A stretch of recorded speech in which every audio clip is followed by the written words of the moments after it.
Hello everybody, my name is Alaskan Blue Jay, and today's video is going to be a little different than usual. I don't normally do unboxing type videos, but this is a special day because it is the beginning of one of the most anticipated pieces of technology.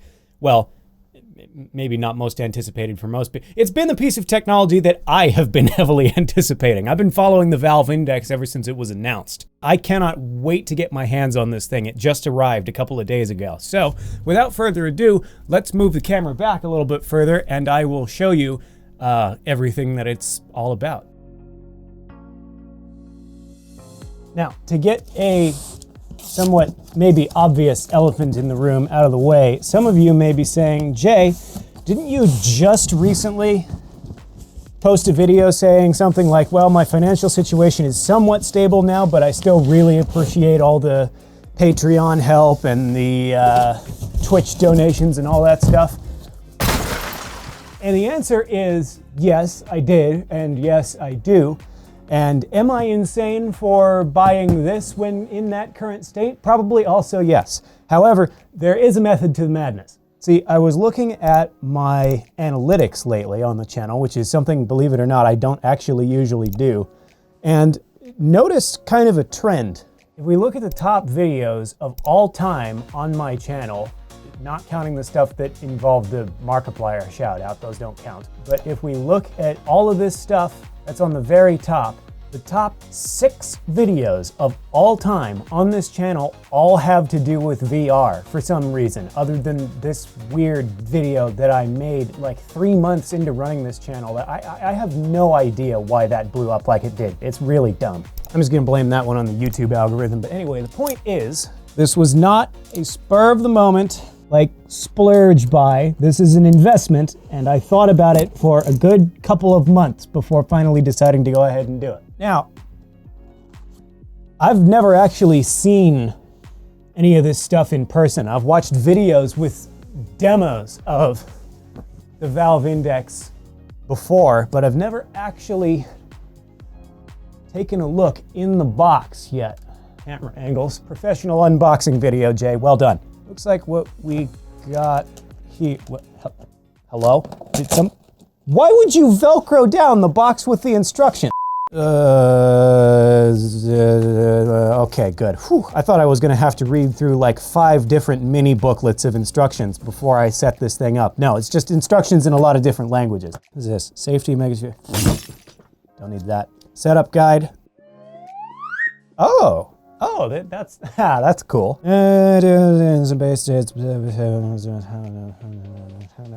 Nope, boring. Okay, so this right here is the new 2.0 base station that I have heard can detect the headset and the remotes from a much further away distance than the first generation base stations, which is nice. And it looks like I'm going purely just based off of the curvature of the front here, but it looks like it has a much wider field of view as well, which is nice. So it should be easier to, seriously, why? It should be easier to capture the entirety of my VR space, whereas the old ones kind of had a tendency to have blind spots sometimes, which was annoying. Now this, already on the Index's headset, I can see a couple of improvements over the Generation 1 Vive that I've been using this whole time. First of all, it's actually got like a good mounted exoskeleton to the head strap, which the Vive obviously does not. It's just like well, it's not cheap, but it's just fabric. And the one time that I tried my dad's PSVR when I was visiting him in Fairbanks, I really liked that the PSVR had like a more structured layout to its head strap because it made it feel more secure. Like if you, like almost like a counterweight, sort of. And actually that's another thing to kind of test the weight between them. Feels about the same. I don't know, I'd have to look up the actual specs, but like first impressions, it feels about the same. And like if I, look at this, if I just hold this like on my finger, let's actually try to find where the real balance point is. It's right about there. Let's take a look at the one on the Vive. On the Vive, I literally can't do that. it's too front heavy. And that's something else I'm really hoping that the Index is gonna do better when I try it on. Because one of the things about the Vive is if you're in there for like an hour or two, it really starts to weigh on your cheekbones. It feels like you're getting the opposite of a facelift, like a face melt or something. It's not comfortable. But the thing that I'm really excited about, believe it or not, is not the headset, it's these. These are the new Valve Index remotes. And the thing that is insane about these is, unlike the Vive controllers, which you have to hold on to. I mean, it's using basically the same technology that's been around ever since the Wii remote. It's a strap that you adjust and then you have to hold on to it, which can feel kind of weird having your hands open and close based on whether one finger is opening and closing. It's not real intuitive. These, on the other hand, it straps to your hand with this little pull string right here. So you can have your hand be completely open and like, look, it's on there real tight. I can shake my hand as hard as I want to. It's not coming off. And we'll get into some of the more specific stuff about how these work later in the video, because this is going to end with a demonstration of Valve's VR Hand Lab, which sort of like, I don't even remember what it was called. Editing J, what was that program called that Valve released to show off all the Vive technology when it first came out? Thank you, yeah, that. There's the new one, like a Generation 2 version of that they came out with that shows off all the stuff that these remotes can do.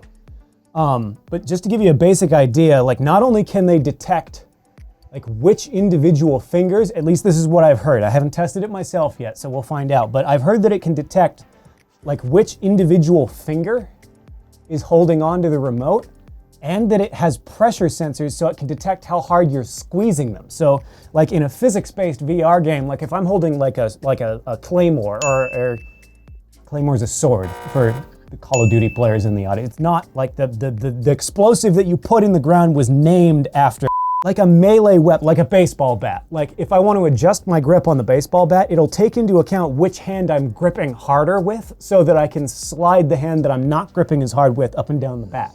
Like that kind of technology is insane. I wasn't expecting to see anything like that this soon.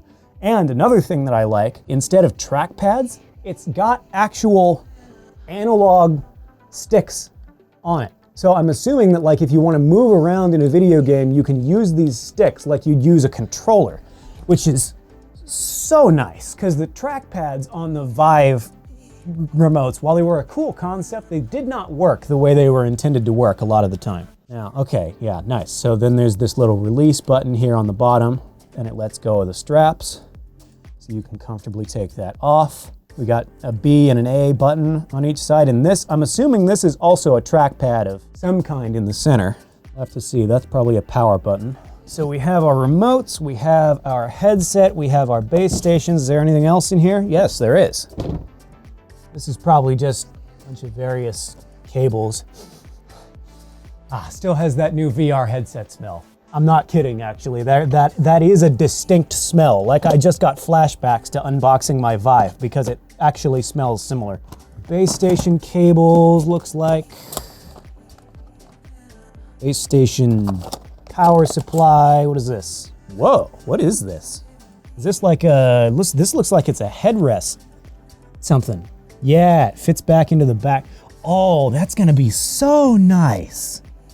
I didn't know about this. Oh my God, this is like, look at this. It's like this squeezable, comfy, it's made like out of, like the same stuff that you find in those stress balls. You can tell just by touching this that it's gonna be comfortable, and it like fits into the back of the headset like this to give you even more support for the back of your head. Oh my God.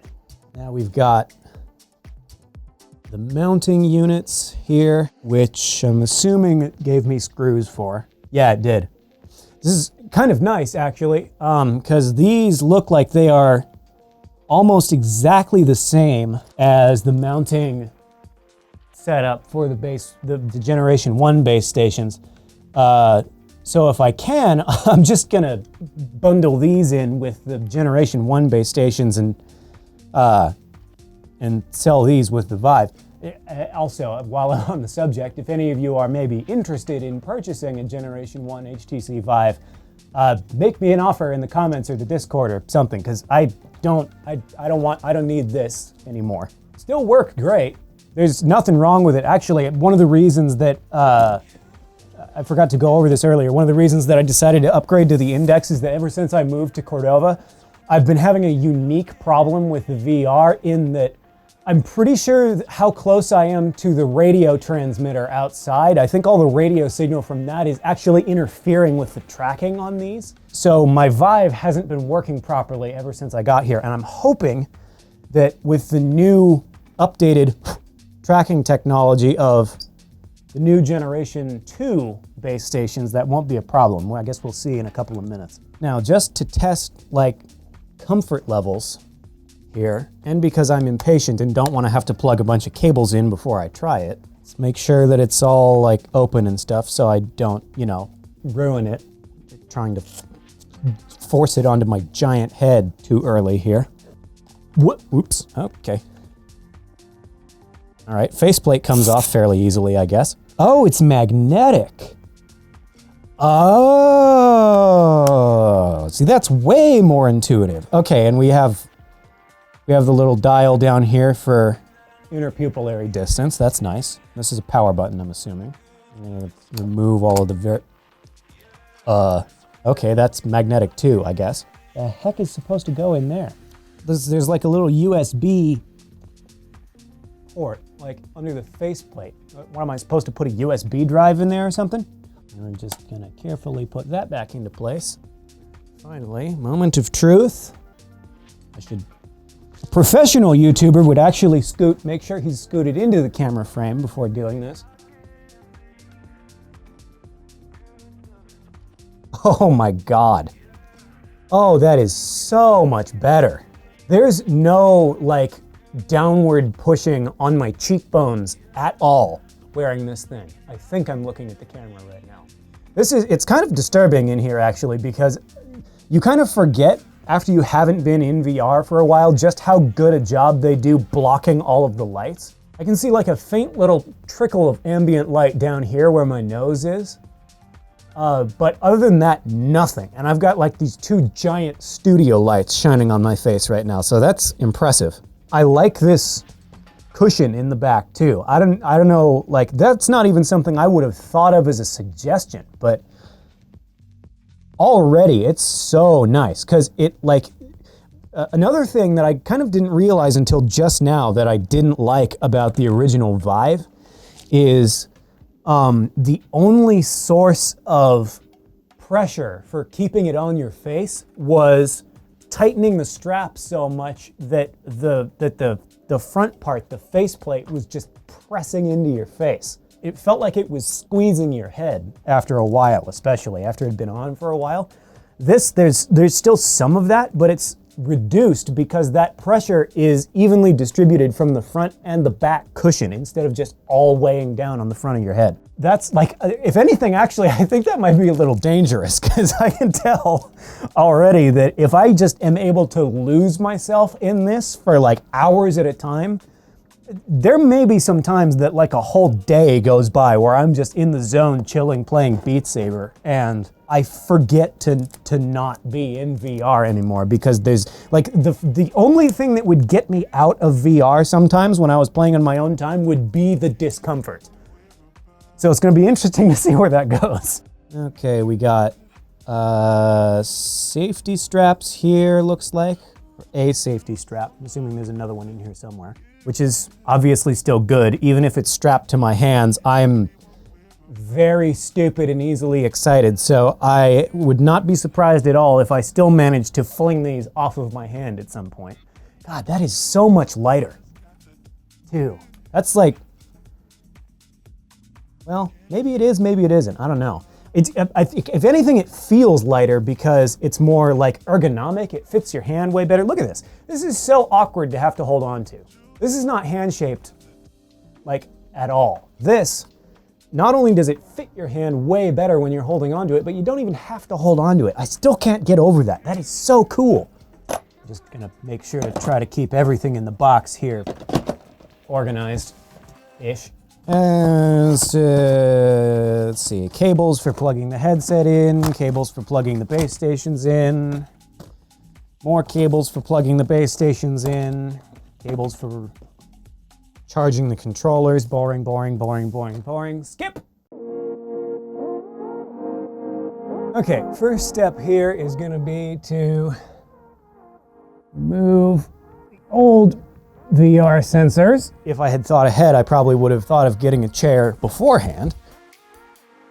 There we go, that's better.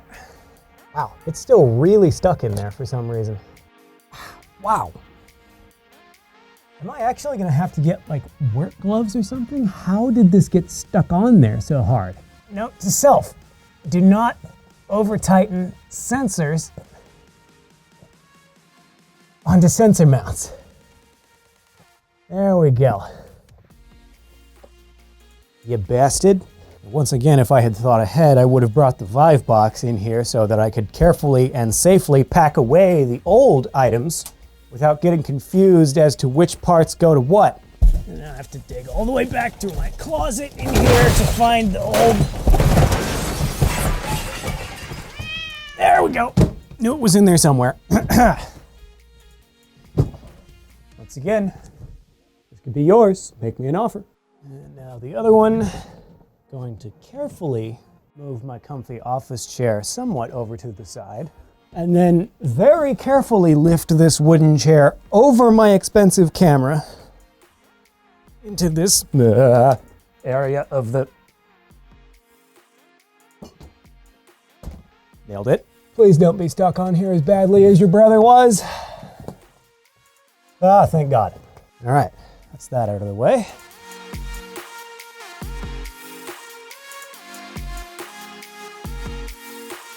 Once again, if I had been thinking ahead, I would have mounted the new sensor on this mount before moving the chair and taking the second old sensor off. Oh, that's going to be an interesting proposition. When I was setting this studio up, I installed the VR rig before putting up the green screen and soundproofing on purpose, specifically so that I wouldn't have to do what I'm about to have to do. Okay, so how we're gonna do this here is we're just going to ever so carefully lift up the entire bottom of the green screen that I spent several hours trying to de-wrinkle. Not that it actually worked.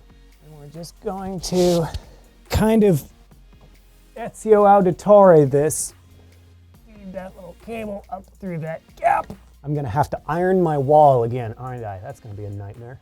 Another significant improvement that I can see as well, while we're on the subject of setting up the actual base stations. It's a small thing, but it is nonetheless nice. This is the old plug-in for the Vive, and with this thing, unless you have like a power strip that I have where the plugs go vertical instead of horizontal, these are a huge pain, because on the ones where the plugs are horizontal, you'll end up plugging it in like this, and it ends up taking up like 3 spaces of outlet unless you arrange it so that it goes on the very end. These go the other way, which ironically is less convenient for this particular power strip, but this one's weird. This is the only one I own that has plugs vertical like that, so that's a plus. Also, for any of you wondering, no, I'm not sweating because the act of standing up on a chair and screwing a base station in is making me working up a sweat. Fantastic English as usual. It's because this room is f***ing hot. Another thing I noticed while I was unpacking the different cables is that while the Vive still uses an HDMI cable, which is actually kind of a pain because most modern graphics cards only have 1, maybe 2 HDMI ports if you're lucky. The Index uses DisplayPort, which means it should be able to handle a much higher resolution, and it's more convenient to plug into the back of the computer because there's like 4 or 5 DisplayPort ports in those modern GPUs. Something else it has that's nice is this little connector right here, and this is listed in the instruction book. I didn't know what this was, but it's listed as a safety disconnect, Because sometimes, some of you may know this already from having watched my VR streams, but sometimes if the cable isn't long enough and you accidentally take a step back, you can yank the cables out of the link box, which fortunately never damaged mine that I was able to see, but this makes it so that can't happen. If you step back, this will just pop out, and you'll still lose vision in the game and have to restart everything probably, but at least there's no risk of damage, which is very nice. And no, I'm not going to show you guys plugging in the different cables to my PC because one, that's incredibly self-explanatory, and two, the back of my PC is a cable management nightmare. A couple of friends of mine who have seen it have compared it to a certain genre of Japanese adult filming. Something that I do notice about the new base stations versus the old ones, if you take a look at the old Vive base station here, the back panel of it, it actually has this little port with like a sync symbol on it that was like this optical cable that you could run around the room to connect the two so that they wouldn't desync. I noticed the new base stations don't have that, which I have mixed feelings about, to be honest, because while I'm assuming that the reason it doesn't have a optical sync cable is because the tracking is so good that it wouldn't need one, I personally just have such a miserable history with technology in general that I'm sure mine will eventually find a way to desync anyway. But obviously that remains to be seen. I guess we'll find out. I've said it before and I'll say it again. The reason I live in Alaska is so that I can stay away from the heat. Am I actually going to have to buy an air conditioner for my house in Alaska? Okay. I think that should be everything. I guess now I just have to make sure the controllers are charged and make sure everything's all updated on Steam and all of that good software side of stuff. I feel like that was easier than setting up the Vive. Probably because I didn't have to run the optical cable all the way around my room. That's probably what it is. I feel like I'm missing something. Also, one more thing that I noticed, USB Type-C cable for the controllers, which is nice. Hopefully that means those should charge faster. So yeah, now I'm just gonna make sure those controllers are topped off, get some software updates going, and clean up this room that I have completely demolished with various boxes and cables and cardboard stuff. So I'll check in with you guys in a bit.